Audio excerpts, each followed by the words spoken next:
So now we come to this other topology, which is very common these days. Okay, they are a star topology.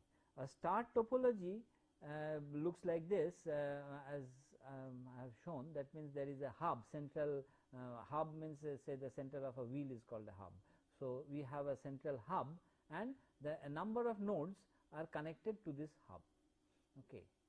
Now this is a point which I will make later, that there is a thing called a physical topology and a logical topology. Now if you use a hub like that, usually quite often what will happen is that this is, as you can see, that this is a star topology because this looks like a star. You have the hub at the center and you have these rays going out, but the point is that this is only a physical topology which looks like a star. Okay. Sometimes the hub is made in such a way that still this is a shared medium. Okay.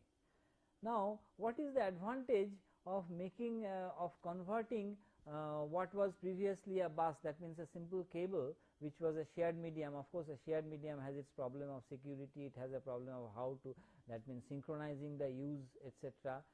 I have made it into a physical star. How does it help? Well, it has some practical utility, in the sense that although the length of the cable is more in this case, but the cable connections, first of all, there is a different kind of cable, so the cable connections are much better, so much better quality. So they do not become loose so very often. That is one point.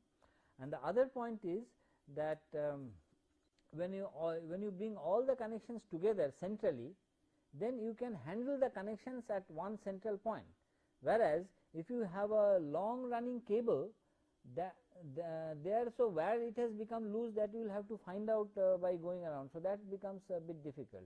So a physical star topology, while still maintaining a logical bus topology, is still an important this thing. Otherwise this hub or this central node, so to say, may not be a shared medium at all, okay, as is often the case these days. Okay. So of course the previous star diagram is idealized. Usually you will have something like this, that means you have this hub somewhere, and then you have these different computers, they are connected, and there is a number which is written over there, RJ45 connector. That is the kind of connection which has become almost ubiquitous. So this is the way we connect.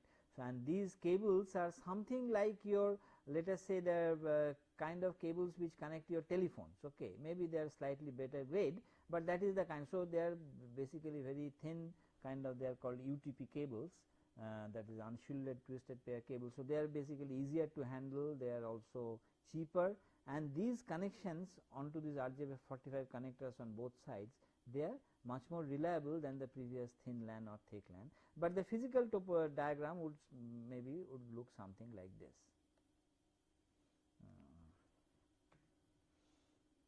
Okay.